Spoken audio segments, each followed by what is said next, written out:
And good morning and welcome to Inside Texas Politics. Our guest today, Republican Texas Congressman Joe Barton, whose district stretches from Arlington to just north of Huntsville. And joining the questioning, Gromer Jeffers, political writer with the Dallas Morning News. Congressman, thanks for being with us today. It's been a while since we've had you. Glad to be with you. And glad to have you here. First of all, State of the Union is going to be on Tuesday. We have seen about this renewed or new civility in the House since the Tucson shootings. Is it for real? And what of this idea of members of Congress from the opposing party sitting with those who are, against the opposing party? I'll let you in on a little trade secret. I've sat on the Democrat side a number of times at state unions, really? and also being sworn in. Okay. I'm good buddies with John Dingell of Michigan and Ed Markey of Massachusetts. So we're more civil than we're given credit for. You just don't see that civility. You just hear the sound bites where each political party's trying But has it really changed in the last couple of weeks, do you think?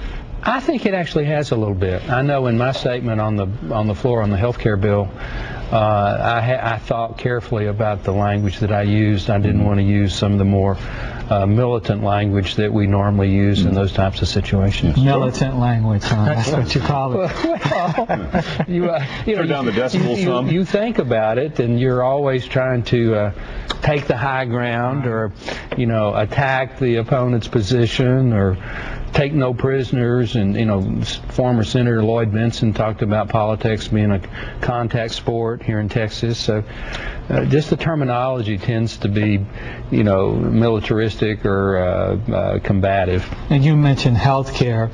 Why try to repeal the health care law knowing that it probably won't happen? Well, one reason is we promised that we would do it if the voters gave us the majority, so keep your promises is number one. Number two, it is a fatally flawed bill. It doesn't reduce cost. It does intervene in the marketplace. It does intervene in the doctor-patient relationship. It would literally bankrupt states over time in their Medicaid requirements, and not just states like Texas, but take a state like Massachusetts or a state like California. So keep your promises, number one. Number two, it's a bad bill, and number three, we can do better. Well, looking forward, okay, that was symbolic, if nothing else, and looking forward, how do you do this piecemeal? The Republicans in Congress now in the majority say we're going to do this piecemeal. We'll try and starve the funding for it. What's the plan? I think before we actually put out alternatives, we need to show that we meant what we said about openness, transparency, and we need to hold the hearings and let both sides bring their witnesses. We need to show what we think is wrong with the law, let them show what they think is right with the law, create a process, to go back to your civility comment, that people can work together in an open, transparent fashion to do alternatives and do amendments, so that when we bring the replace bill to the floor, it's not a partisan bill. I think we could have had 30 or 40 Democrats on the repeal bill if we had had some hearings and had some input before we put it up on the floor. You also promised the people cuts, and I think the Republican pledge was $100 billion. Is that right? What are you going to tell the people in your district when they start feeling those cuts? In education, not enough money, grant money out there to go to college, those type of things. Well, it's a fair question. I'm very fortunate. Because they're going to feel some pain, right? Yeah, I'm fortunate in that I have a very conservative district. I think I'm in touch with it. I do a lot of public events and outreach and things. And I've been saying for the last 2 to 3 years that I'm serious. I have a budget bill I called the Strong Act, which cuts every program except for earned entitlements 2% across the board every year until the budget's balanced.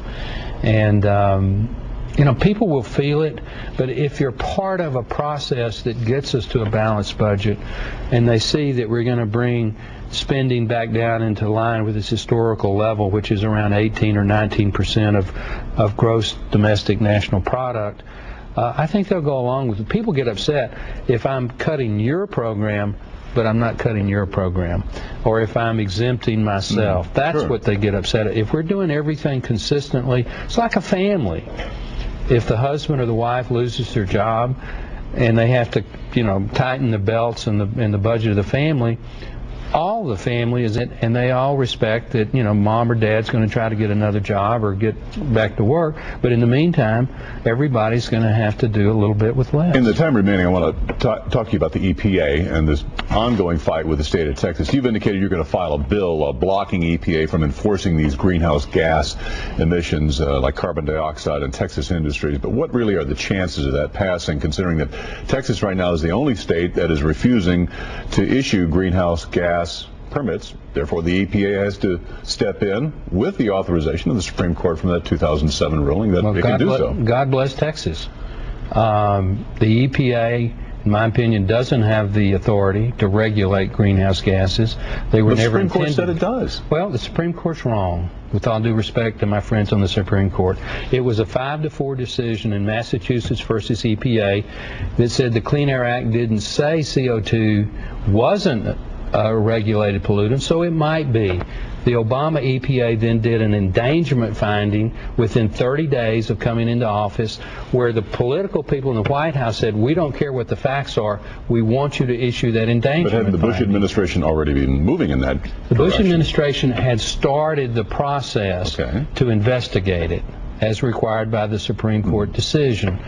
You know, I'm on the Energy and Commerce Committee. I'm a co-sponsor of the Clean Air Act amendments of 1990. Air quality in Texas is getting better, not getting worse. CO2 is not a regulated pollutant under the Clean Air Act, and in my opinion, CO2 is not a pollutant. This whole theory of global warming, one could say, is a lot of hot air. Gromer gets the last minute. Go ahead. K. Bailey Hutchinson is retiring in 2012.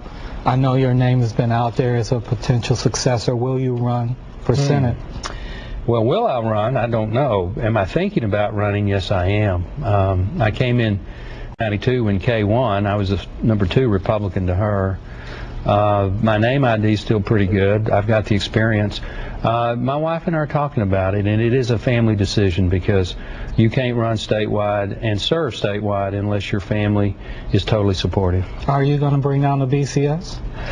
At some point in time, I'm going to be a part of a reform process, and I am working on that as we speak. All right. Get a real playoff in the end, hopefully. Okay, Congressman, thank you very much. Thank you. Appreciate your time today.